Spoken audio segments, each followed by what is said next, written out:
Hi everyone, నమస్తే.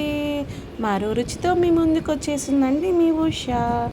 ఆకుకూరలు ఇష్టపడిన వాళ్ళ కోసం ఇలా చేసామంటే ఆకుకూరని కంపల్సరీ ఇష్టంగా తినేస్తారండి మన పిల్లలు, మన ఇంట్లో వాళ్ళు. చేసుకోవడం కూడా చాలా ఈజీ. ఇలా చేసామంటే కంపల్సరీ అడిగి మరీ చేయించుకుంటారు ఈ కర్రీని. అదేంటంటే పాలకూర కాంబినేషన్లో ఎగ్ వెల్లుల్లి కారం చేసేస్తున్నానండి ఈరోజు. ఇక లేట్ చేయకుండా ప్రాసెస్లోకి వెళ్ళిపోదాం మనం. ఇంకా ముందుగా ఇలా ఎక్కువ క్వాంటిటీలో పాలకూర ఉండేలాగా చూసుకోవాలి. నేను ఇది దగ్గర దగ్గర 6 కట్టలు తీసుకుంటున్నానండి. 6 కట్టల పాలకూరను తీసుకొని మొత్తం ఇలా వాటర్లో వేసేసి 1కి 2 సార్లు బాగా శుభ్రంగా కడుక్కోవాలండి. పాలకూరకి ఎక్కువ మట్టి ఉంటుంది. తర్వాత ఇలా చిన్న చిన్న ముక్కలుగా చేసేసుకొని ఒక బొరల గిన్నెలోకి వేసేసుకొని తడి ఏమి లేకుండా మొత్తం తీసేసుకోవాలండి.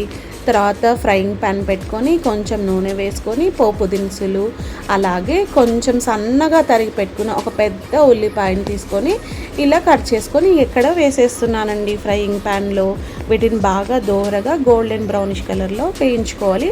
అలాగే ఒక రెమ్మ కరివేపాకు వేసేసుకొని కలుపుతూ మనం ఆనియన్స్ని ఎక్కువ వేగాల్సిన అవసరం లేదు, ట్రాన్స్పరెంట్గా అయితే చాలు మనకి ఆనియన్స్ అనేటివి. ఆనియన్స్ ఇలా కొద్దిసేపటికి మగ్గిపోయాక మనం కట్ చేసి మొత్తం తడిపోయేలాగా వార్చి పెట్టుకున్న పాలకూరను ఇందులో వేసేసి మూత పెట్టేసి మనం ఈ పాలకూరని మగ్గిచ్చేసుకోవాలండి. పాలకూరలో vitamin A, vitamin C, vitamin కేతో పాటు కాల్షియం, మెగ్నీషియం, ఐరన్ వంటి ఎన్నో పోషకాలు ఉంటాయండి. పాలకూరలో విటమిన్ ఏ పుష్కలంగా ఉండటం వల్ల మన కంటి దృష్టి అనేది మెరుగుపరుస్తుందండి. ఇందులో ఐరన్ పుష్కలంగా ఉంటుంది కదా, అందుకని చెప్పి రక్తహీనతతో బాధపడుతున్న వాళ్ళు కంపల్సరీ మనకి పాలకూర ఎక్కువ క్వాంటిటీలో వాళ్ళ డైలీ లైఫ్లో తీసుకుంటే చాలా వరకు రక్తం ఎక్కువగా అయ్యేలాగా చేస్తుంది మనకి పాలకూర. అలాగే పాలకూరని మధ్య మధ్యలో కలుపుతూ వీడియోలో చూపించిన విధంగా కొన్ని ఎల్లిపాయలు, నువ్వులు, తగినంత ఉప్పు, కారం ఇలా వేసేసి మిక్సీ చేసుకొని ఈ కారాన్ని రెడీ చేసి పెట్టుకోవాలి. ఇక్కడ పాలకూర మగ్గిందో లేదో ఒక్కసారి ఇలా చెక్ చేసుకోవాలండి. కొంచెం దగ్గర పడగానే మనం ఏం చేస్తాం, స్టవ్ కట్టేస్తాం కదా, మగ్గిపోయింది అని చెప్పేసి ఉప్పు కారం వేసేస్తూ ఉంటాం. అలా చేయకూడదండి. పాలకూర మెత్తపడ్డాక కూడా చాలాసేపు వేగించుకుంటే పాలకూర అనేది చేదు లేకుండా ఉంటుందండి. ఇలా మొత్తం మగ్గిపోయాక నేను ఇలా కడాయిలో మొత్తం ఇలా చివరికి అనేస్తున్నానండి. ఇక్కడే ట్రిక్ ఉంది మనకి.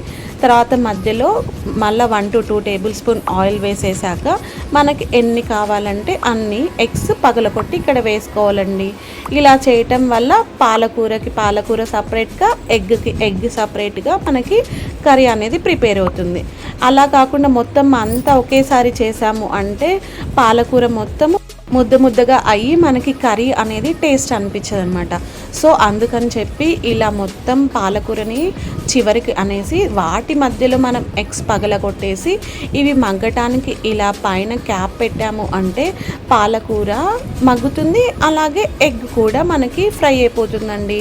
సో కొద్దిసేపటి తర్వాత మళ్ళీ మూత తీసేసి ఇలా మొత్తం ఎగ్ మధ్యలో ఉన్న ఎగ్గుని ఇలా కలుపుతూ ఎగ్ మిశ్రమాన్ని కూడా మనం బాగా ఫ్రై చేసుకోవాలి. అటేటే మనకి పాలకూర మగ్గిపోతుంది, అలాగే ఎగ్ కూడా మనకి మగ్గిపోతుంది బాగా. ఒక 5 నుంచి 10 నిమిషాల లోపల మనకి ఎగ్ అనేది కూడా ఇలా మొత్తం ఫ్రై అయిపోయిందండి.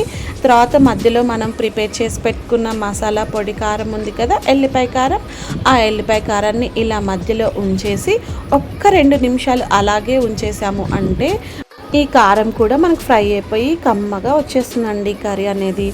ఇది కలవటం లేదు అంటే మీరు ఒక్క చుక్క నీళ్ళు చిలకరించుకొని ఈ మిశ్రమాన్ని ఇలా కలుపుకోండి. నాకైతే ఈజీగానే కలిసిపోయింది, అందుకని చెప్పి నేను ఏమీ వాటర్ స్ప్రింకిల్ చేయట్లేదు.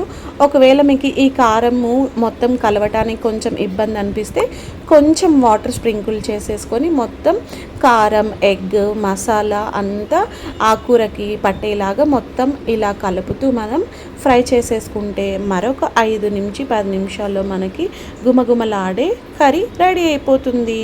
ఇది రైస్‌లోకైనా, చపాతీలోకైనా అద్దిరిపోయే కాంబినేషన్ అండి.